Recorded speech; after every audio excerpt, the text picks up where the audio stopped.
Now let's learn just a little bit about who's here and who's chosen to be at this presentation and session. Raise your hand if you have done any pro bono work. Okay. Raise your hand if you have done, let's say, between 1 and 5 pro bono matters. Between 5 and 10. Over 10. All right, you're our superstar. We want to get everybody to that place where we're over 10, right?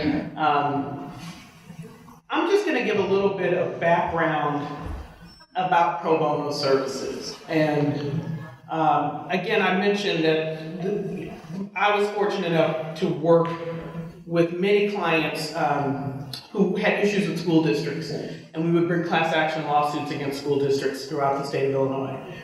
And often my clients were the folks that people, I would say, disrespected and thought that they did not care about their children's education. And it was really the opposite of that. And we really developed what I consider a partnership. I don't like to say I help people. I don't like to say I work for people. I like to say that I'm partnering with community members, because that's really what it is. When you really get it to the point where it's right, it is a complete partnership. At the end of the day, you should be learning more from your clients than you learned in law school, is what I would say. Because if you're listening to the facts well enough, and you're listening to how it's actually affecting your clients, you hear different things than when you just look at the cold facts. So I really have been really fortunate to have worked with incredible clients over many, many years. It's important to recognize that pro bono work is transformative. It is transformative for yourself, the client, and the client's family. Remember, you're dealing maybe with 1 or 2 people in a family, but that resonates. So the kids in that family realize, hey, mom or dad got some help, and this was a really positive thing. You could actually make change in your life if you take these following steps. That is truly transformative for children. Many of the clients that I work with who were in the education setting, those kids have that lesson. And you become closer to the kids. Sometimes you become a role model to the kids, sometimes you don't. But it's that interaction. Those kids see something, and they actually see that if I do X, I can make Y happen. That is truly powerful. When you're doing this work well, you really can make the case or the matter you're working on have a much better outcome than when you're sort of doing it, you know what I want to say. You really can take an average case and really get more out of it. More out of it in the sense that others see what you took in that case and will replicate it, or that you actually took the case further. You got more help for your client. So when you're doing this well, you're actually improving your outcomes triple-fold. When you're doing this work well, others see you doing this work well, and then others want to do this work well. And it spreads, and it spreads. So to do it full speed with all of your energy really does make a difference. And then at the very end of the day, you've improved access for your client. You've actually made something different for your client, where they can actually take advantage of something, or they can avoid something, whatever the case may be, but you've actually sort of changed the landscape for those folks, and with those folks. And so it's really, truly powerful when you are really working with your clients. And if you've not yet had that experience, we want to help you get to that experience. One thing we want to be really clear about, we don't want to be in a position where we're saying that pro bono work is completely different than your other work, right? There are a lot of similarities between your work. And there might be a few dissimilarities, but the idea is that there are a lot of things that you're already doing. So if you're working with your intellectual property clients, I'm sure you go out of your way to make them feel comfortable, right? You are making sure they have coffee, you're meeting them on their turf if they need to meet it, if that's better for them. You are catering to that client. Your pro bono client should not be any different. And I know that's hard for us to think about, but your pro bono client is a client. And so whatever makes that client more comfortable, you need to engage in. So if that's meeting at their home or on some other place that they're more comfortable in, a community center, a library. I have spent a lot of time in public libraries in the state of Illinois because that is a place where a lot of people have access to. They're free rooms, and it's a really comfortable environment for folks, but it's removed enough where you can concentrate on the case. That's one way that is an easy way to make it very comfortable for your client. When you're working with your client, do you give them your full attention? Again, I'm just going to use you as an example. I'm sure you're not on the phone with 2 or 3 other clients when you're meeting with your paying client. You are I'm sure, very careful about that. Right? So when you're sitting in your office, you shouldn't be taking phone calls and you shouldn't be flipping through papers in a way that don't really have anything to do with that client. And I know that's hard, it's always hard, but again, from that client perspective, they want to know that they're front and center and that you really are working with them. We know that our clients always don't tell us the truth, right? They shade the truth a little bit. Paying clients do that all the time. But yet somehow when pro bono clients do it, we blame them. Or we say, they're not trustworthy. How could I be doing all this work for them and they didn't tell me everything? It's hard to sort of tell your life story to somebody you don't know. And so you might shade the truth a little bit. And I'm not excusing it, but you expect it for your paying clients. It's going to happen sometimes with your non-paying clients. Building trust takes time. What do we do with our paying clients? We take them golfing, we take them out to eat, we do a lot of different things to make them feel comfortable. What do we do with our pro bono clients? We just expect them to come into the office and boom, they're supposed to trust us. It does not work that way. You really have to spend time developing the relationship. Sometimes it might mean hanging out, going to church with the family, or meeting them after church someplace because that's an important time for them as a family. It could mean a lot of different things, and we should be willing to engage in that because it's going to make the work better. We always tell our clients, our job is to help you prepare for what you should expect and some of the unexpected things that will happen, right? That's what we always tell our clients. That's why you pay us, right? Same thing for our non-paying clients or our pro bono clients. We should be helping them understand the whole system. Here's what's going to happen when you go to court, right? Or here's what's going to happen when we go to this agency. This is what would really work well for that judge or for that community member we're meeting with. Explain it to them. They want to understand what's going to happen to them, and they are grateful and appreciative, and you have a better situation. You have a situation where it flows well, and your client is in a good light, as opposed to them feeling awkward and really small in a situation when they did not have to feel small.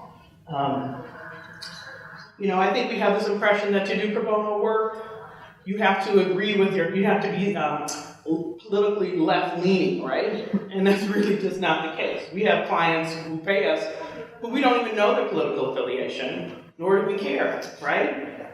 I'm not sure why that shifts when we're in the pro bono context, right? You're there to help someone. You're there to help someone, period. What they engage with politically or you engage with politically, how you view the world, really is irrelevant. And we also wanted to just sort of stress the idea that,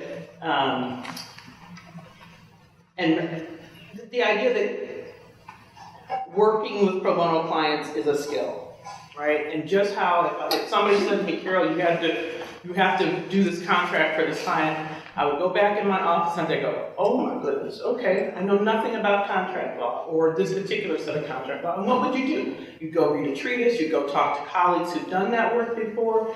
You would not make a fool out of yourself, right? You would actually spend a lot of time or energy making sure that you understood enough to do it well enough. And so working with pro bono clients is exactly the same thing. That's why you're in this room. And you should continue to try to develop those skills. It is not something that you just, I want to do pro bono work and I'm just going to go out and do it. It doesn't work that way. And none of our legal practice works that way. And this, we're moving into some more structural pieces, but we think it's very important to sort of have this overview and to mention it. You are one person working with this particular client, and you're usually working with an organization. It is really helpful if you create a case file that has enough information in it that people who may have better expertise or more expertise can actually respond to. And I know that's cumbersome, right? The idea that, you have to take the notes, but you would do it for your regular client. And so that's really important because there are nuances to cases that, as a pro bono attorney, there's no way you're going to know. But if you have a great case file, somebody else can look at it later and say, hey, did you see this pattern and did you see this pattern? We're going to take these 3 cases and actually we're going to file them together. So I know that's tedious, but it's truly helpful to the organization and to the client in the long run. So those are some basics, some sort of overarching things we wanted to talk about, and before we got into some of the nuts and bolts. So now we're going to get into some of those nuts and bolts, and Emily is going to talk with us about the choices that we make when working with pro bono clients. Okay, so one of the things that I think Carol touched on very well, and that I was going to talk about, but I can skip over that now, is that explaining the legal process is extremely important, and it's a step that you can take in your initial appointment that will save both you and your client frustration later on down the line when they want to know why something is happening or why you're putting a motion out or filing a motion and what that means, why they aren't talking about the opposing party in a negative way in court. And if you take that time to explain it ahead of time, they will trust you more, first of all, and they won't ask you a million questions that will both frustrate you and the client. The other thing, too, is that explaining confidentiality and privilege and what that means is incredibly important. Just saying this is confidential, they may not know what exactly that covers. Does that cover every single thing I talk to you about? Or is it only certain things, and then you could possibly report these things to certain parties? And because they've probably experienced some of that, where they've had things reported for them and their family members. Privilege is a whole other thing that needs to be explained. That if you make it one assumption, one of them is that they probably won't understand what that means. So explaining that in full detail, this is what privilege covers, and here's how this will work in our relationship. Then just overall, the tone of your conversation, we want to make sure that it is empowerment-based rather than savior-based. And I think Carol also touched on this a little bit. You're working with the client in a partnership model rather than for the client in a hierarchy. And simple ways that you can do this is instead of giving tasks for a client to do, like, I need you to take this class and before we go to court, and I need you to get this evaluation done before this court date. Say, this is your case. You're deciding how this is going to go. You're deciding the goal, and the end result is up to your choices that you make along the way. And what my role is to give you advice based on my experience and my education, and for what is the best possible way to get the outcomes that you want. And that sets up right away the context of we're working together, and you get to control what's happening with advice from me. Practical tips. Labels are something that can really get in the way of your trust with the client. So saying things like mom or dad instead of just using their name puts a separation between you and the client and the situation. So saying Mrs. Jones as the opposing party instead of mom, or Mr. Smith instead of defendant. There's also a positive way that we can use labels, though, and that's something that you can have a conversation with your client about. So a lot of times in our work, we use mental health diagnoses to get people a better probation than they might receive. And so having that conversation of, I'd like to be able to disclose this label that's been placed on you of whatever it may be, because it could get you this result, which causes these things to happen, and it's better than the opportunity that's currently being presented to you right now. And how do you feel about that disclosure? Are you okay with that? And then it gives that client the opportunity to say yes or no and to really feel respected in that decision, to use a label that may not feel good to hear. Another just small tip about language is the question why. We just should cut it out altogether. It connotes judgment. So asking someone why did you do that? Right away you feel judged and the client will step back and be defensive. And, well, of course I did this because of that. And it automatically withdraws trust. Also, why is an easy question that can be rephrased? What makes you say that? What's keeping you from doing this? It's less judgmental and also opens up more for a conversation. Another simple substitution is using and instead of but. So a good example that my supervisor gave me was, I'm calling you because you didn't show up for your appointment and I didn't hear from you. So what happened? Instead of, I'm calling you because you didn't show up for your appointment, but you didn't call me either, and I want to know why. That shows judgment, whereas the other one is more conversational, and it's about what you can do to facilitate that relationship better. Also, asking tough questions, things that maybe are more personal, especially with pro bono clients for maybe mitigation purposes. It's best to be straightforward and direct, but also to prepare with some cushioning. So when you need to know about a mental health diagnosis or a substance use issue, take that extra 5 minutes to say, these topics are going to be really sensitive, and it might trigger you, and I want you to be open with me about that. But the reason why I'm asking it is because I want to be able to represent you in the best possible light and in the most accurate possible light. And so I want to know your full picture. I want to know your full story. And I will always tell you how I'm going to use this information as well. And then go ahead and ask the question as straightforward and direct as possible. So instead of saying, like, trying to get a mental health diagnosis, instead of saying, have you ever been hospitalized for a reason that's not physical? Just come out and say, do you have a mental health diagnosis? Skirting stigmatized language just adds to the stigma, and so it shows that you're comfortable with that conversation when you go ahead and use those words, and it allows the client to understand that, okay, there's someone that I can comfortably talk about this with.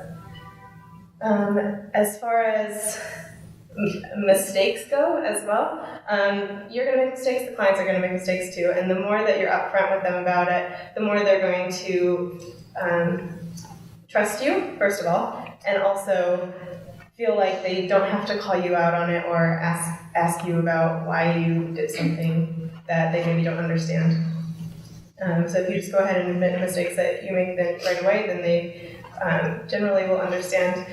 Also, if they're not showing or not calling or something is communication barrier is being reached, go ahead and ask them about it straightforward, same way you probably would with your paying clients. And it's also always really good to set up an expectation ahead of time for that. So if you know that you're not going to make it to your appointment, I'd rather you call me ahead of time, 24 hours in advance.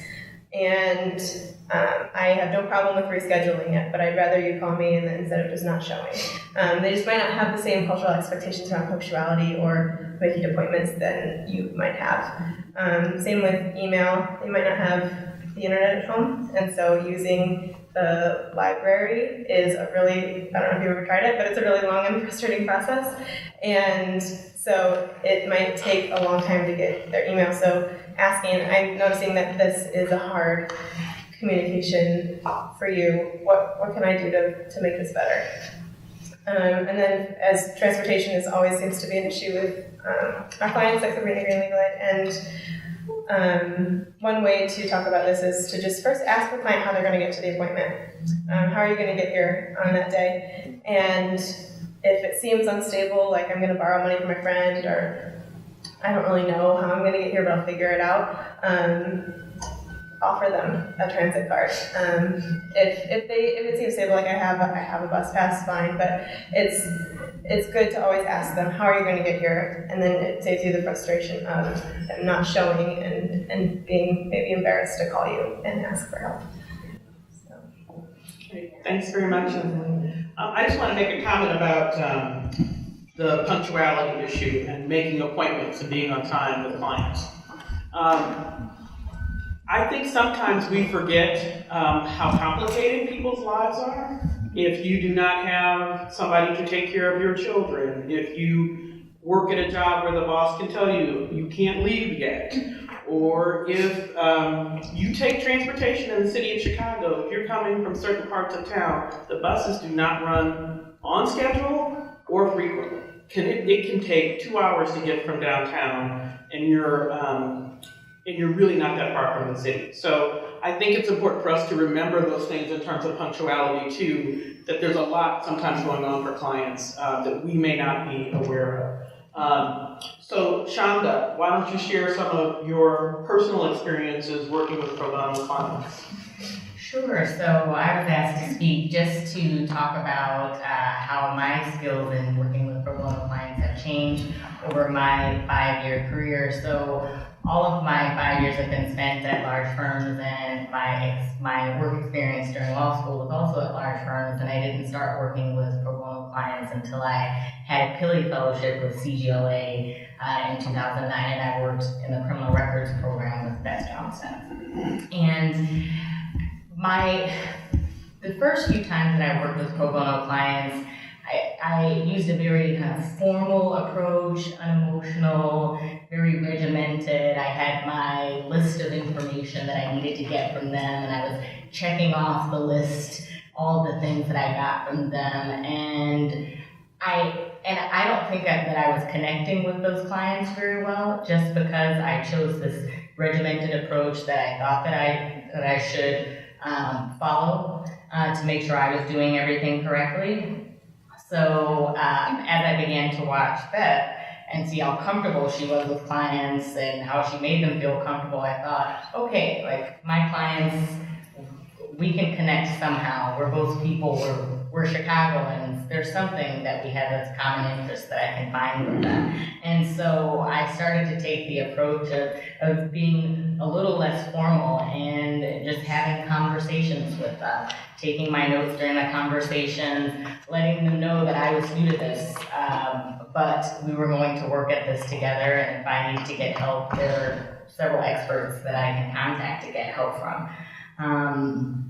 So I think that that's the most important thing, and it's exciting that I get this affirmation from both what Carol and Emily have been saying, that I'm doing things right now, because the theme that I've heard from their talks have been making the client feel comfortable, because a lot of the clients, and I'm speaking strictly from the perspective of working with clients of very limited means, they don't encounter attorneys very often, or when working with clients from CGLA, their experiences in a criminal case may be very negative. So the perception of working with an attorney just may be a difficult one, and you may have to overcome that just by finding that connection and making them feel comfortable. It may just be asking them about their family, the neighborhood they live in, and finding some connection there, their interests, background. One thing that I find that I try to do is to the theme that we've been hearing, just inform them every step of the way, like how you're thinking, how you're going about it, and how we're going to decide how to move forward together. And I think that really builds a lot of trust between me and the client. And while I stay positive at all times, I do try to set expectations and let them know that these are the possible outcomes, and if it's negative, for example, like if I'm working at the expungement help desk and someone has a really long record and they're coming to try to seal their record, I will let them know that this may be very difficult. This is something that's not guaranteed, and the judge may not grant your petition to seal your record. So I think you have to be realistic and stay positive and let the clients know everything that you're going to do, but just be reasonable in setting their expectations. And just, I think that the comfortable stance that I've taken with clients, I had a long relationship with actually one client that I got from CGLA in 2011. So a client that came into me for a petition for clemency with an attempted murder. So it was a very difficult situation. We're still waiting to get a decision back from the governor. But this client, I learned so much about his life and his family and the things that he was planning to do that he was going to school to be a respiratory therapist, and of course he had to get licensed from the Illinois Department of Financial and Professional Regulation, which means that he had to disclose his criminal conviction, and I helped him with that application, writing a story to the IDFPR to help him get his license. He got his license, which was great, but then there was an interim law that passed, and his license has since been revoked, so I've been helping him with that process as far as we filed the case in criminal court, and you can remember that in the Cook County Court of Chancery, and as you remember, I'm a transactional attorney, not a litigator whatsoever, but I'm glad that I have people at my firm that can help me with those services. So just that relationship that I built up front with helping him with his petition for clemency and the trust that I built, that he feels like he can come to me now for all of these things that are affecting his life. So I think you have to be open to that when you're providing pro bono services, that you'll be one attorney that this person may know, and they may come back to you for several things. Maybe you don't have that experience, but at least you can help them connect to resources. Thank you so much, Sean. I want to mention something because I think we haven't talked about it, but I think it's probably at least on one person's mind in this room, and that's the topic of race. If you are not of the same race as your pro bono client, do you sometimes feel like there's less of a connection? I've certainly been told that by friends and colleagues who are doing the work, and depending on where you are in the city, sometimes that's the case. You're going to be working with somebody that's not from your same background per se. And I have to tell you from the client perspective, race gives you no card like, hey, I'm going to love you as my attorney because you're African American, I'm African American, we're going to get along just great. It doesn't work that way. What people are looking for is good representation, somebody who treats them well and fairly. I've known African American attorneys working with pro bono clients who are African American, and the client says, that was not a good experience, right? I know white lawyers who have worked with African American or Latino clients, and the clients say, man, that person was so terrific. So we don't want that to be an impediment in your thinking or in your approach to pro bono work, because it is something that comes up. And, it really is about the relationship more than anything. And you don't have to have the common background. It may or may not help. But as long as you, as you said, make that person, you look for the connections, right? You're both from Chicago, you'll find them, and it really does ease the relationship. So now I'm going to turn it over to Danielle, who's going to take us through some practical exercises. Thank you. So what we are going to do is at the front of the room, we're going to do 2 or 3 scenarios where one of us is going to play an attorney and the other one is going to play a client. The scenarios are short, they're only a few minutes long. After that, we will leave you to discuss each scenario at your table. There is a facilitator planted at each table who will guide you through a little bit of discussion. And then we're going to ask for each table to report back so we can all hear everybody's comments.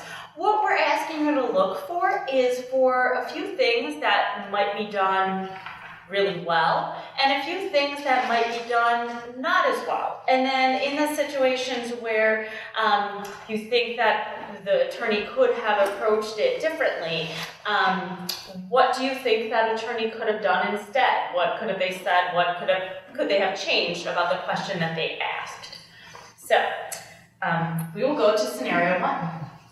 And I'm playing an attorney, and Chandra is going to be Michael Stevens.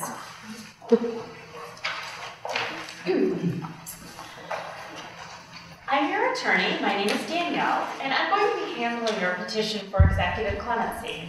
Okay. All right, so I see you have a lot of convictions for manufacturing or delivering drugs. Can you tell me when you started using? Oh, I don't use. Okay. Well, how did you get those convictions then? Well, I told you I never did any drugs. Okay, Mr. Stevens, maybe we should take a step back. In order to prepare your petition, I need to be able to explain why you should be granted clemency. So I need to be able to tell the story of your life, including how you got to be where you are right now. To do that, I'm going to need to ask some really personal questions about your life and about your convictions and your time in jail, and then what you have done since your release. Okay, sorry. Okay, no problem. And I'm sorry I have to ask all these questions. So let's talk about what happened during the arrest in May of 2005. Where were you?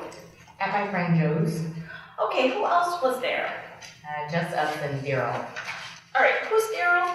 Joe's cousin. Okay, can you tell me what happened? We were watching TV when all of a sudden the police knocked on the door. Joe got up to open the door. I saw Daryl's arm reach out and put something under the couch cushion I was sitting on, but I couldn't tell what. When I got up, a bag of weed fell out and the police arrested me. Well, why'd you get charged if those weren't your drugs? Well, it says you pled guilty. Why'd you do that if it wasn't, if they weren't your drugs? Well, the public defender told me that if I pled guilty, I would just get probation and not jail time. I didn't want to risk going to jail. But you didn't even go to a trial?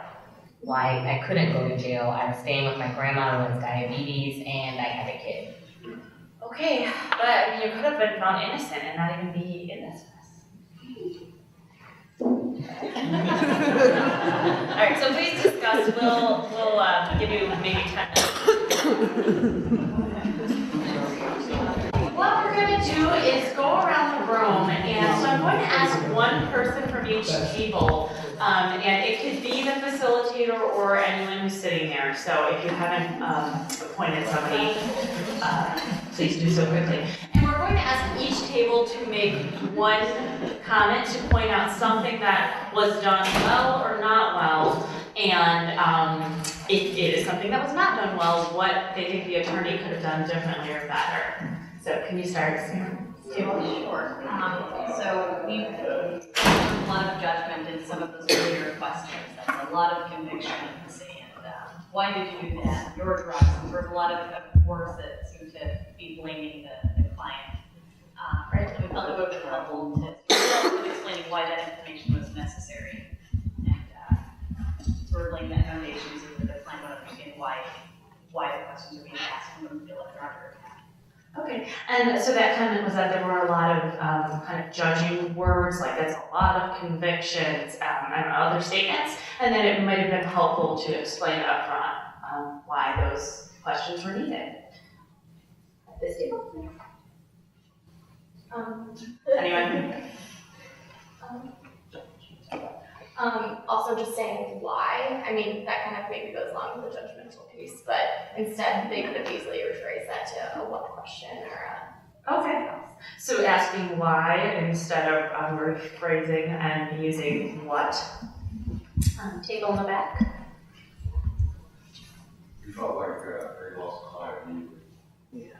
So going out of the box, making an assumption about your drug use. If I'm a client, I'm thinking to myself, I don't trust this person, we're not going anywhere, she can't help. Right, so feeling like you lost the client immediately by making an assumption. And is there something you think the attorney could have done differently? If that's how you have to start your line of questioning, say, are you simply dealing, possessing, or is it nothing to do with it? Right. Give them a chance to explain themselves instead of making an assumption about how they're drunk. So asking something like, are you dealing, have you used drugs? Asking sort of a more open-ended question and giving the client a chance to tell you their story as opposed to making an assumption. We talked a lot about moving the second part of the conversation after things got derailed up to the very beginning about the types of questions and the reasons for asking those. Okay. And then we talked about our own experiences here about how you have to ask these sensitive types of questions. It's always easier to lay a foundation why. Okay, so the suggestion of moving the explanation to why these questions were being asked to the beginning of the conversation, and maybe that would prevent you from losing the client. Great. We're gonna go over here to Jessica's table.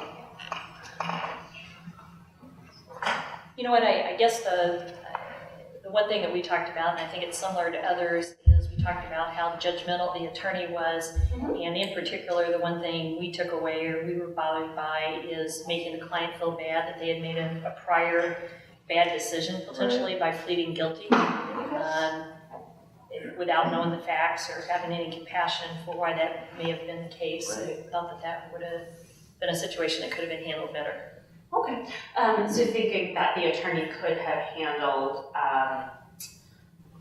not the situation better by not making a judgment about the pleading guilty to the past criminal.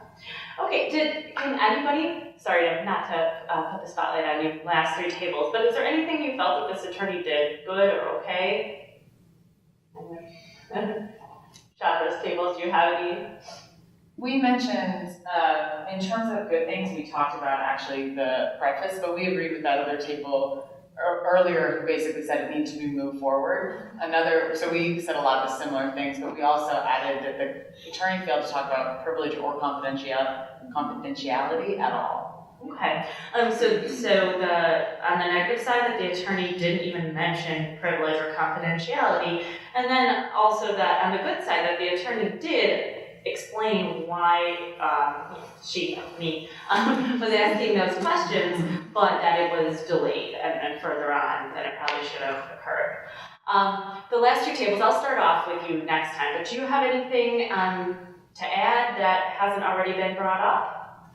Margaret? Well, we thought that you missed a lot of opportunities to kind of build a relationship and tell them who you are, getting a little more information that might be positive or constructive about the client before you launch into probably the worst thing that's happened in their life. So. Right. So missing an opportunity to maybe make some connections with the client and fully introduce yourself and learn a little bit about them before you go into that really intense, past criminal conviction. That's great. Anything else?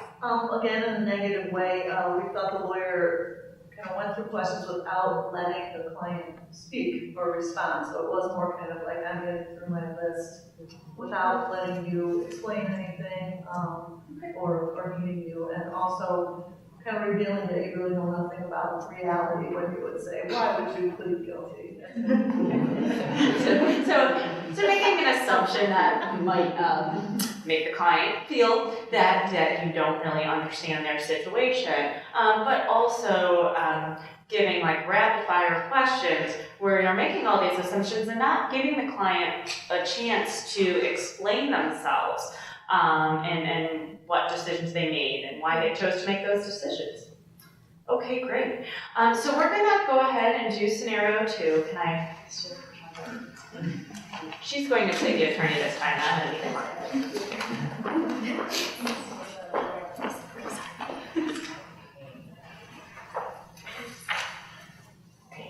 Hi Jennifer, my name is Shonda and I will be your lawyer for your order of protection case. Hi. I'm going to ask you some questions about what happened to bring you into our office today. Now, some of these are going to be very personal questions. The reason I have to ask them is that we need to be prepared for all of the questions the judge might ask you about your relationship. Also, with some very rare exceptions, I have to keep everything you tell me right now confidential, okay? Okay. Do you have any questions? No, not yet. All right, let's get started. So what made you come in today? I'm just tired. Well, what makes you tired? Jason, we fight so much. It's exhausting. You fight a lot. What kind of fighting? Well, there's yelling and there's name calling, and sometimes we tussle a little bit. Have you ever physically harmed him? I scratched him once or twice, and he threatens to come and take the kids from school, too. Does he see the kids? Oh, no, he hasn't seen them since I left. When did you leave? I don't know, it was last week sometime. But you said you fight a lot. How could you still be fighting if you left?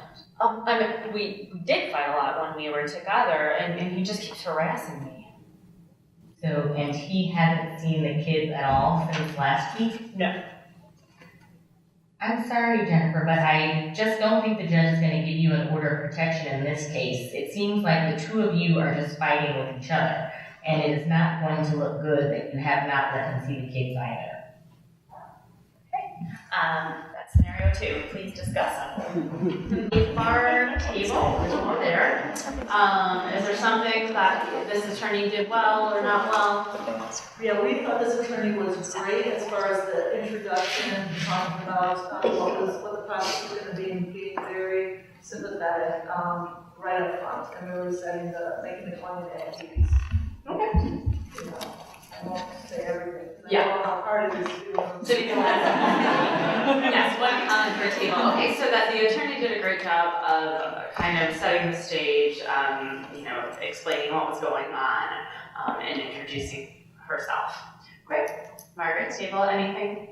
Sure, well, I have to jump on what to us was the obvious one of tussling and asking for what is an explanation of tussling and talk more about what that might entail. Yes. Going down. Yes. So not asking what tussling means, and this is an example that is important to me because having practiced in this area, a lot of our clients will say we tussled or we fought, and I know I don't know what that means because it's a different thing for pretty much every client who I've ever spoken with. And it could mean that there has been a whole lot of back and forth fighting. It could mean that one person has been very abusive and the other person is sort of just defending themselves. So asking for clarification before you assume what a term means is really key. All right, how about Chandra table? We thought that she put her client on the defensive by starting first with the question, have you harmed him? We thought that was a fair question to ask, but we thought starting there and never getting around to the question, have you been hurt? Or even starting with that question instead. And again, putting our client on the defensive and not following up with a lot of those questions. Okay, so putting the client on the defensive by asking, has the client ever harmed the other person, as opposed to asking first if she has been harmed, and then just continuing that by not following up and asking open-ended questions and letting the client explain. Great. Yes. We mentioned how it was good at the outset that she touched on the confidentiality of the conversation. On the flip side of that, she did mention how there were some exceptions and then didn't explain those. I thought maybe she could have done that as well, so she doesn't create more questions in the client's head. Okay. As far as what can be talked about, what she shouldn't talk about, might make you more hesitant to talk about something. Okay, that's a good comment. So that she did mention confidentiality and that was good up front, but that she mentioned exceptions but didn't go into what those exceptions are, and you don't want a client sitting there wondering what they can say or cannot say to you based on leaving that open. So, all right. So for something that they could have improved on is that they could have explained if they didn't think the judge would have the outcome that they wanted, explaining why that might be, and going from there what to do, if they would refer them somewhere, just giving options. Okay. So that they didn't explain what other options might be available if the attorney's advice was that the judge might not grant an order, why is that, and giving more of an explanation as to why they felt the way they did about the situation. Thank you. Let me go over here. Yes, here's the, we kind of focused on some of the same things that the other tables focused on. The main thing was that we felt the attorney didn't get enough information, and then they made a judgment. And we all had a lot of other questions we would have asked that client to really understand what was going on. That's great. So feeling that the attorney didn't ask a lot of questions and then made these assumptions and gave advice based on those assumptions, which might or might not have been correct assumptions. And that there were a lot of questions that the attorneys at the table would have liked to have known the answer to, and probably should have known the answer to before jumping to that conclusion. Yes, this table in the back? It seemed as though you were short circuiting. I want you out of here, so I'm going to assume that Okay. you sold children, now you have to leave. As Yeah. opposed to were you hurt? Why did you take them? Mm-hmm. At first, I think you take a little short to Yeah. started well, but it seems as though there's probably a dozen things you want to go over with a client before you start getting the substance of the conversation. Part of it might be introducing yourself to give them some idea where you're coming from, so that they're more comfortable talking about where they're coming from. Mm-hmm. Yeah. So I feel like, in particular, that the intake was very short, and that it seems like the attorney had something to do and cut this off, rather than really taking the time to introduce themselves and then to get some background information. Definitely. And then finally, the table. I think we were a little uncomfortable with how it ended so abruptly, and it felt like the attorney was basically telling the client what to do and making the decision for her. But that would have been better to say, well, based on my experience, the judge looks for this and this and this, so, well, you might not rule your way, it's your case and it's your decision, and putting that back in the client's hands. Right, so at the end, the attorney just sort of made the snap decision and told the client what pretty much was going to not happen, rather than engaging the client in a conversation and letting the client make the decision as to whether or not she wanted to proceed with, say, an order of protection, despite the attorney's concerns. Okay, great, thank you. I'm going to turn it over to Carol, who's going to lead some group discussion, and then if we have some time at the end, we might go back and do another scenario.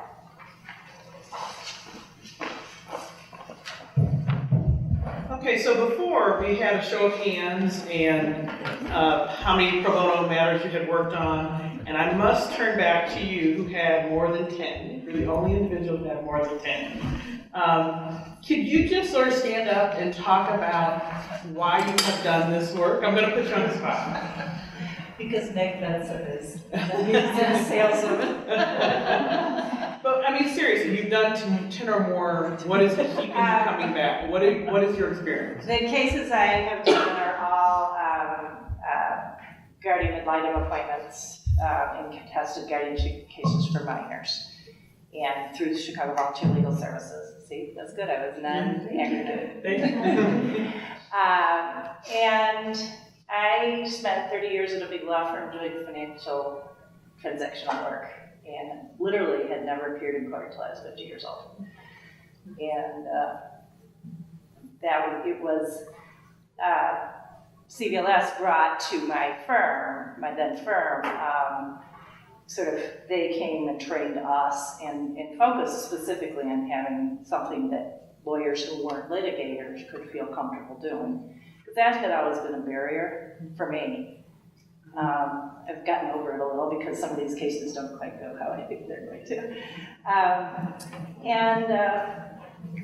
I do it for the kids. We're the voice for the children, their families that are broken. And, I'd say majority of my cases, all the parties are pro se. So even though I'm not the lawyer for the adults who do or don't speak to each other, when we do, it's usually not very civil. I'm in charge of all of the managing of expectations as best I can, which is, it's a little different than sort of having a client who's an adult who can make choices and things. Some of my clients don't speak yet, but some of the teenagers, it's very. I do it because I find it really learning. Thank you. I didn't mean to pick on you, but that's okay.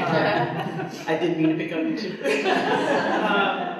I think you said some very interesting things in those short sentences of phrases, that it's meaningful to you. Mm-hmm. And that when you first started, it was that training that really made you believe you could do it. And then I think it sounds like you got the knack for it and you feel pretty comfortable doing it. Yeah, I did. I usually have a couple active cases at a time. Before I did the first one, I went and sat in 1806 on 2 different afternoons for like an hour, or one morning, one afternoon, just to like see how the call worked. I don't know. I think that's right, though. You went out and trained yourself a little bit, right? You took some initial training. Practical stuff. And that's what we were talking about. Like I said, you do something to prepare for something you've never done before, and that's what you did. Are there some other folks who are willing to share some of the challenges they've had doing pro bono work? Because we know it's not easy. We know it's a challenge for folks. And I've known to call on people, and so if we don't get some volunteers, you might be tapped. Thank you. Stand up, so back here. I'm short anyway, standing up won't make that much of a difference. You know, for me, doing pro bono work, it's meaningful, it's amazing, it's the best part of practicing law. But a big piece, I think it was either you or Mike that talked about it, was maintaining the scope of the project. I remember as a first-year associate, I was helping an aspiring nonprofit organization file C3 documents. You know, very, very straightforward. And this was before cell phones, all of that, until I got a phone call on Saturday night at my home telling me that the client's brother was in jail and I needed to help get him out. And I thought, I'm a first-year lawyer. I do corporate law. What? So, of course, I called our pro bono partner and had him help me out and find the right person. But maintaining the scope and really not being afraid to form a relationship with a client, knowing that you might get that call on a Saturday night at your home and be a deer in headlights, and knowing that it's okay to say, I don't know the answer to that question. Let me find the person who does and get back to you. And that's now what I try to make sure that every, especially younger associate, knows. With every client, it's okay to say I don't know. That was my scariest moment in practicing law entirely. You survived. I do. You touched on something that I want to mention, and we talked about this when we were preparing for this. The notion that you may be the only lawyer that a client knows, so they come to you with lots of things that you know nothing about, and how to set up boundaries that are appropriate, but aren't rejectful or offensive. That's tricky. Do you answer the call on Saturday night? I didn't have caller ID. This was before I would say that it is a delicate balance, but over the years, I've gotten to the point where I've told my clients, unless it's an absolute emergency, it can usually wait until Monday morning. But that's something we talk about, right? Like we actually, here's when you can reach me. This is when I'm the busiest. If you leave me a message, I will get back to you. I will listen to the message. That's one of the things I do. I will say, leave me a message. I probably won't answer, but I'll listen to it and I'll call you back, as soon as I can. And people get that. So that's a strategy, because that is going to happen. You are going to get a lot of things that you know nothing about, and you have to feel comfortable saying, you know what, I can only help you with this, or I can try to get you some help on that, or here, call this number. But you don't have to take on their whole world. You can if you want. You do not have to. Beth, you're shaking your head, so I said add some things, Beth, because I'm sure. That's why carpals is so beautiful, because no matter what, you can always say. You broke carpals. I don't even know what it is. The coordinated advice and referral program for legal services. There you go. We don't have any problems. It's a legal aid hotline that anyone can call in, and you're able to be triaged and referred and given brief advice and stuff. It depends on you work for carpals, maybe you can explain it better. Yeah, but it's just being able to find those resources. Sometimes it's just really clicking through the computer that you have access to because you're sitting at your desk already, and to take that 5 minutes could mean a lot. Even if you can't, do that will or that probate case or whatever it is that they might be calling about. So. Yeah, and also because you're working with organizations that provide services on a regular basis, you can always, contact the attorney who's supervising your case at whatever agency you're working through. I get calls like this all the time. And so sometimes they might be able to handle it internally, sometimes they might be able to find another volunteer or another organization that can help the client. So you've helped in that way too. Connected them, yeah. You were gonna say something? Just stand up I so we work can. for Carlos Legal. Oh, thank you, thank you. Coordinated advice and referral program for legal Legal services. services. The worst name, I know. But I was just gonna say, as a volunteer, it's one plus to work at Carlos, because when you hang up the phone, you're done with that client, and they don't call you on Saturday night. Was that a pitch? What are some of the challenges that you face in the pro bono work? You know, Shonda talked about sort of her arc of doing the work. I know folks in here are struggling, so you know, I'm sure you're doing some things great, but what do you struggle with? Something we talked about, and I don't even know if it's really exclusive to just pro bono work, but a lot of times in communication with clients, and maybe more so with pro bono clients, I'm sorry. You know, it's just the matter of trying to control the conversation and have it be efficient, and you're trying to balance the fact gathering with these people, maybe you being the first ear they have to tell their story to, and they're trying to, you know, get everything out, and you're trying to, you know, be delicate with the tone and not cut them off and things along those lines. But that's something that we talked about. It's kind of came across. Yeah, that is tough. Actually, let's hear some people's ways of dealing with that off the panel, maybe. That is a tough one, and I think more than anything, it is experience in working with a whole bunch of different clients over the years. I think it is always good to start off the conversation by giving your client some room to talk a little bit more, and then if you go on and you feel like things are getting really far off base, then to pull them back in and kind of direct them. I think what you can do is, I'll always kind of make a note if a client mentions something that I think I need to come back to later, so I can sort of follow their train of thought for a little bit and then say, okay, well you mentioned, you know, that this incident happened 5 years ago. That sounds really severe. Can you tell me about that? And so really, it's kind of hard to do this while you're listening and taking notes, but with practice, I think you can gain the ability to keep an outline in your head of where you want to go, and still allow your client to talk a little bit. Yeah, I think it's also a good opportunity to set up expectations ahead of time. So I always tell my clients, this first meeting is going to take about 45 minutes to an hour. Here are the things we're going to talk about, and if things come up that we need to further develop, here's the time that I have available next week, or, you know, maybe I can stay the extra half an hour. And so I set those expectations really clearly about, this is my schedule and here's the time that I have available for you. And if we don't get to it all today, that's fine, we can get to it another day. I would add something similar to that I have done consistently. You know, I am who I am. I'm a very direct person. So when I get to know my clients, I tell them that. I said, I am a very direct person. I'm going to tell you sometimes I can't talk to you. I'm going to tell you I can only talk to you for 10 minutes. And they see that and they're like, she meant what she said, right? Okay. But they also know in a moment when I did have some time, I actually asked about their kids, where they worked, what their family background was, so that they've also seen this side of me, which is true. I want to know who you are. And I think that honesty helps navigate the real pressure of the practice in terms of, I really do only have 10 minutes to talk today. So that's something else. Beth, do you want to add, or Sean, do you want to add on those? I would think that in some cases, I don't know if all of them happen, but you usually get a memo over, right? If file comes to you, you have intake notes that might have come with it or whatever.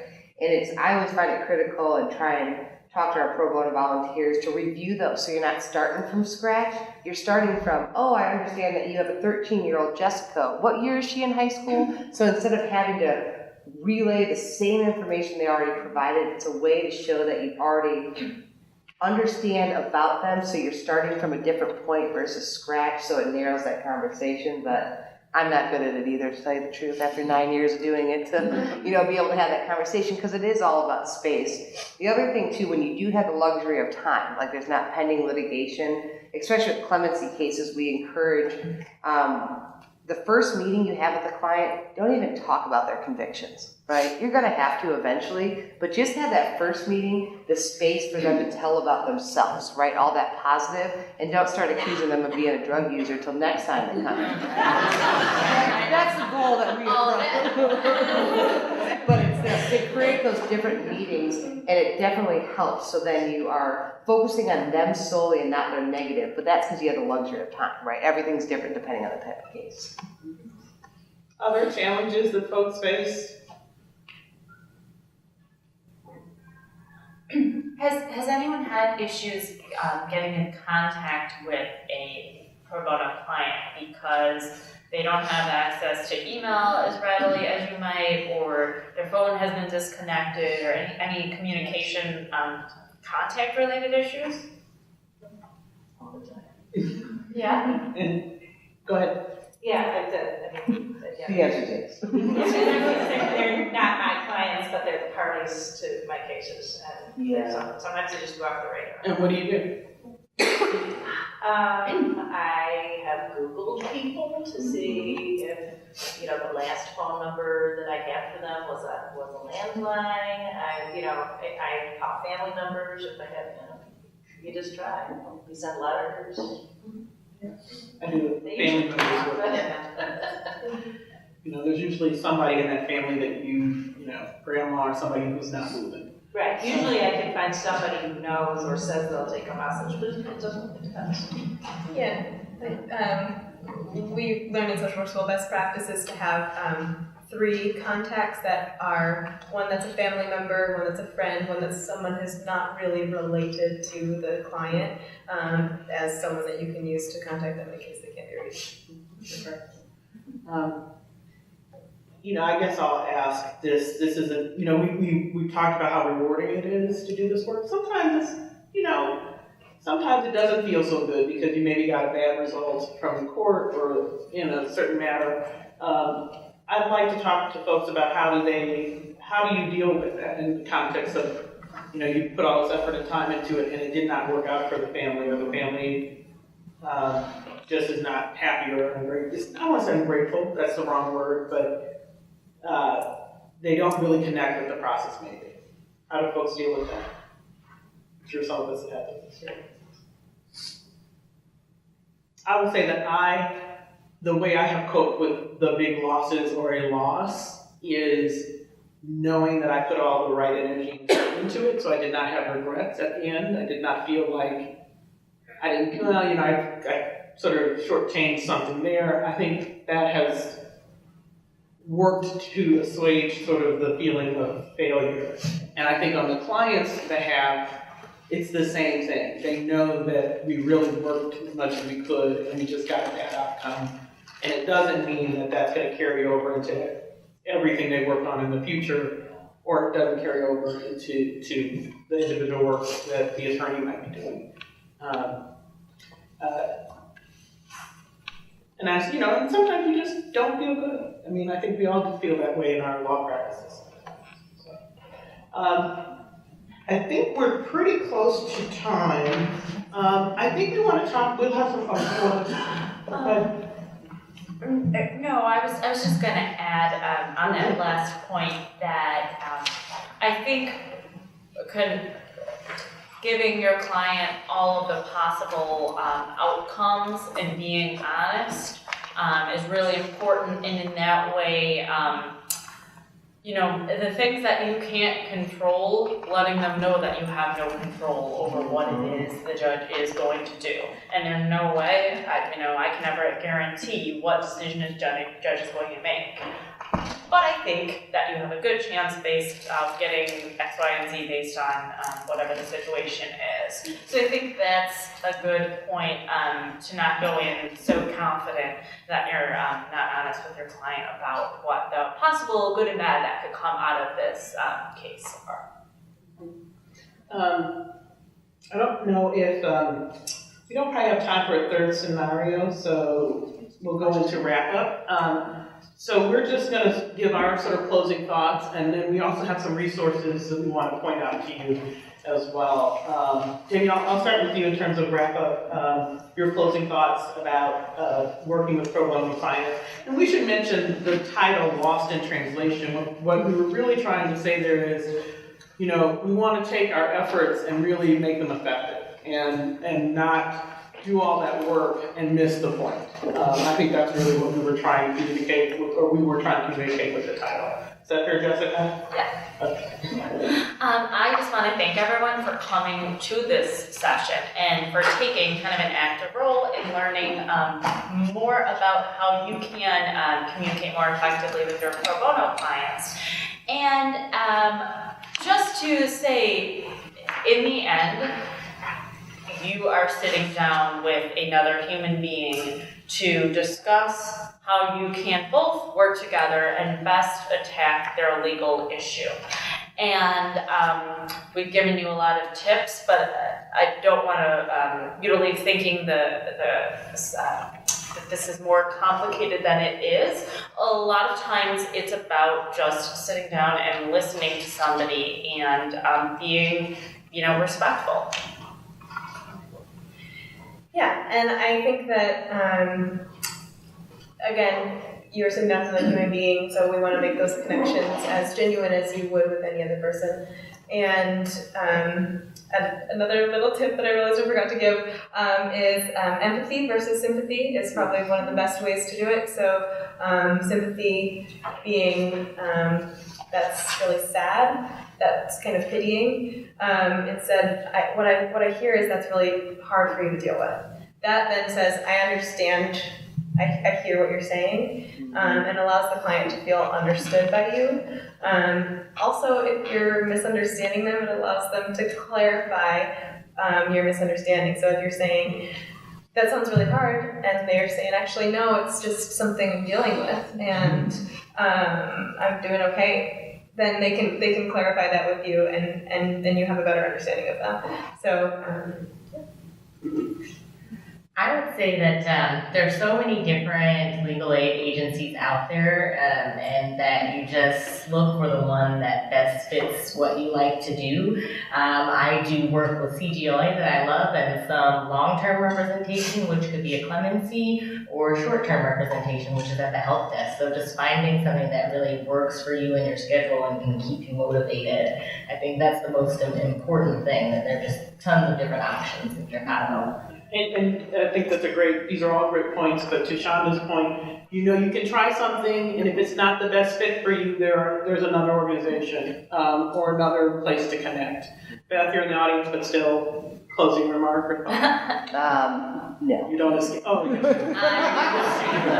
must make some statement. Go ahead. I think, one of the reasons that I thank Emily for doing this is we're lucky because when we have breakdowns in translation with clients, we have a gut response. I'm going to go grab my social worker real quick and bring them in there to help that translation. And we understand that not every organization has that luxury to it. And I get constantly reminded how language and assumptions and the way that I'm talking to or about somebody else really does matter, not just for the relationship with the client, but the trickling effect that you can have. If we let that type of language happen or those assumptions be made in our organization at all, even if it's outside of the client's presence, we're doing harm to them still. And so we are constant checks on one another, and so I understand we are very lucky at CGLA to have that working relationship, and so hopefully some of this was helpful, the wisdom that Emily and her team is able to impart on us in our work, because you definitely have a different skill set